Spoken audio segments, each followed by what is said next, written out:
Friends, कशा आहात तुम्ही सर्व?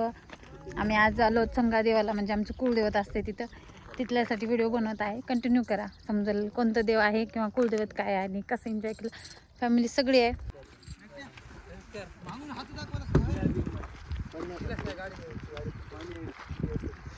कसं झालं रे बसायला?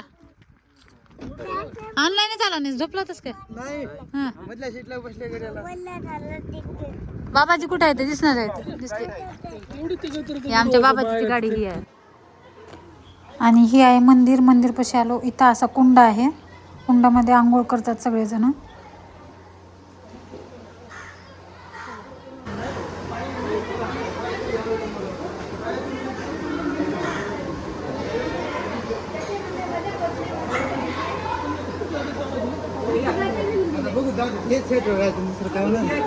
लय वाटोळ झालं त्याचं.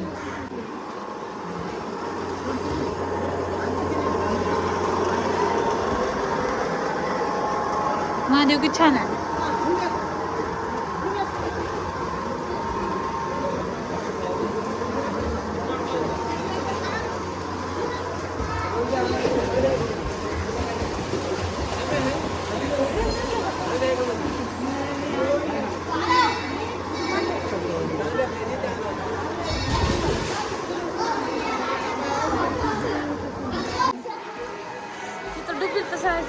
मला मध्ये कसं गेले तू? बाहेर तिथे वरून हे आहे का मंदिर?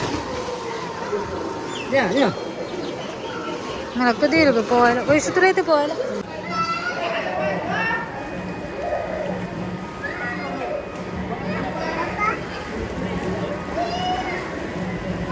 तिकडं लेकरू किती रडा. आवा आवा.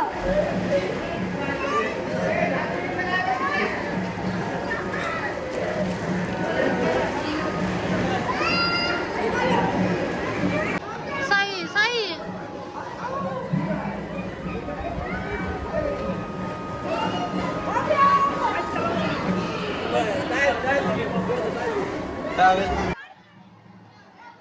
आम्ही ऑल फॅमिली घरूनच आंघोळ करून निघालो होतो, कारण सकाळी सकाळी निघालो होतो 3 वाजता. आणि मग फक्त नवरदेव नवरींनी आंघोळ केली त्या कुंडामध्ये, आम्ही नाही केली, कारण गार पण खूप लागत होतं, लेकरं छोटे आणि निघताना आंघोळ केल्यामुळं. आणि दुसऱ्या एका ठिकाणी जायचं होतं, तिथं आंघोळ होतच होती डबल आमची, त्यामुळं. व्हिडिओ कंटिन्यू करा, बघा आणखी एका कोणत्या ठिकाणी गेलो.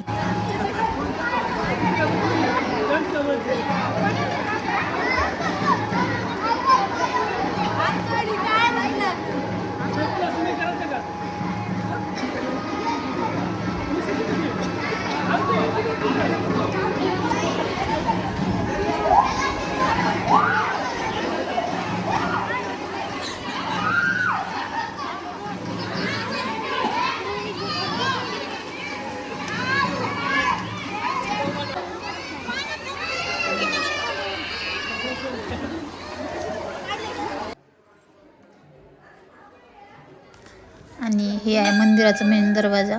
मी नंतर शूट घेतला आहे. आम्ही अगोदर तिकडं पाय वगैरे धुवून मग तिकडूनच होतं रस्त्यामध्ये जायचं. घंटे पोचत नव्हती मला. आणि असं आहे. केतकी संगमेश्वर भगवान जी की जय हो. फोटो नाही, मी ब्लॉग घ्यायलो. हा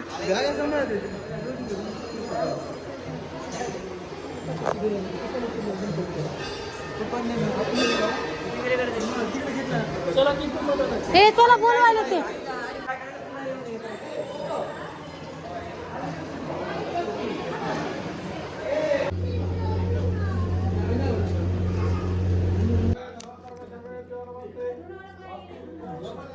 आणि अशा प्रकारे आम्ही मंदिरामध्ये गेलो. मंदिर खूप छान होतं, पण तिथं काय झालं, म्हणजे मोबाईल न्यायला परमिशन होती, मोबाईल घेऊन जाऊ शकतो, पण व्हिडिओ शूट करायची परमिशन नव्हती. तरी पण मी घेऊन गेला लपून, आणि लपून व्हिडिओ शूट केला आहे. हा म्हणजे सगळ्यांना दिसावं की देव कसा होता, कारण कोणत्या स्पॉटला आम्ही जातो, मी व्हिडिओ शूट वगैरे करते सगळं, आणि देव दिसला नाही का तर व्हिडिओज पोस्ट करायचं राहून जाते, कारण देवाच्या जागी गेल्यावरती देव दिसला. बरोबर, ह्याला केतकी संगमेश्वर म्हणतात. म्हणजे आमचे जे कुलदैवत आहेत ना, कालच्या व्लॉगमध्ये एकाने कमेंट केले होते, गुगळाच्या व्लॉगमध्ये, ते कोणते देव आहेत, ते हे देव होते. कुलदेवताची पूजा करतात ना तेवाले. मग ते अभिषेक वगैरे करून घेत आहेत, चालू आहे. धीरण जाऊ तिथं बसलेले आहेत. आणि असा व्हिडिओ घेतलाय, घ्या पाया पडून. मग थांब थांब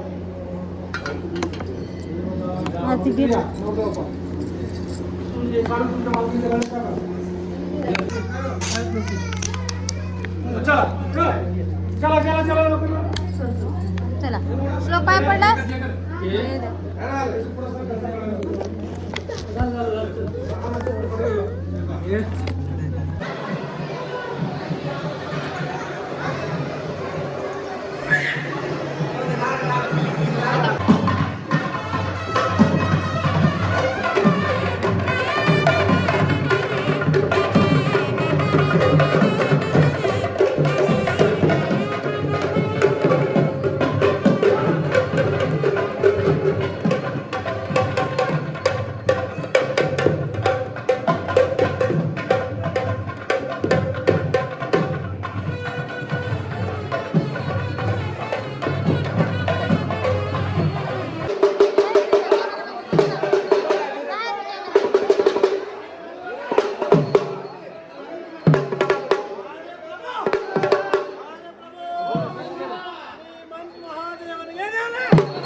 आम्ही इथं असं चक्कर मारतात, मोठी फेरी मारायला चाललो.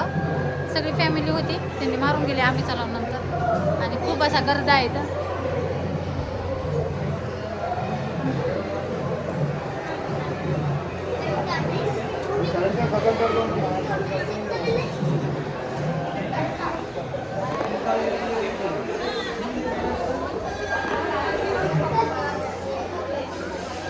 आहे इथं आहे.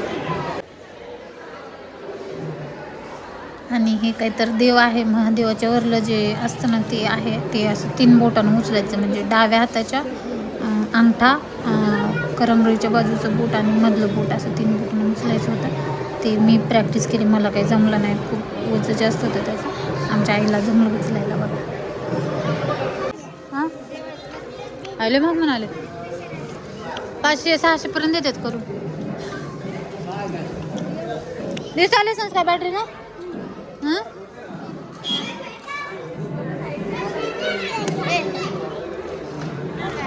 तेवढं नंतर डबा तेवढं मी देईल त्याला.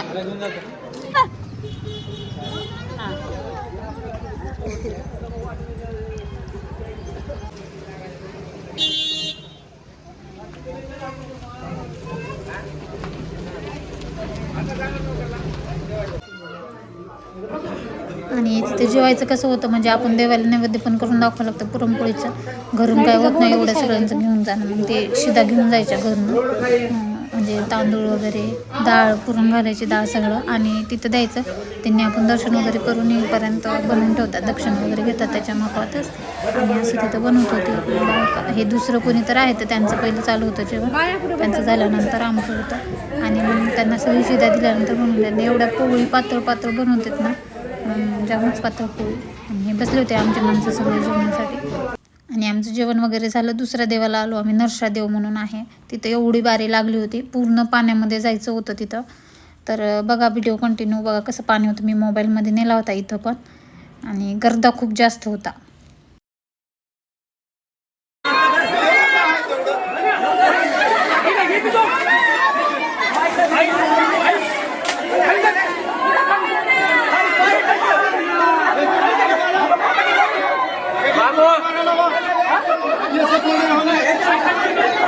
बाबू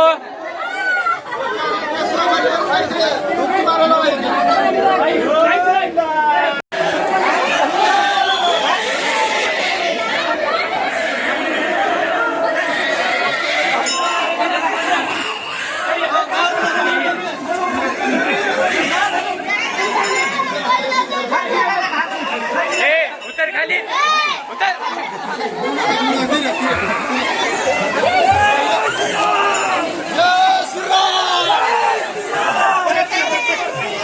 मोबाईल जाईल पाण्यात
आणि अशा प्रकारे दर्शन झालं. देवाच्या जवळ जाईपर्यंत देव दिसत नाही तिथला, म्हणजे ते पुढे गेलेला देव आहे, त्यांची पाठीचं दर्शन आहे तिथं.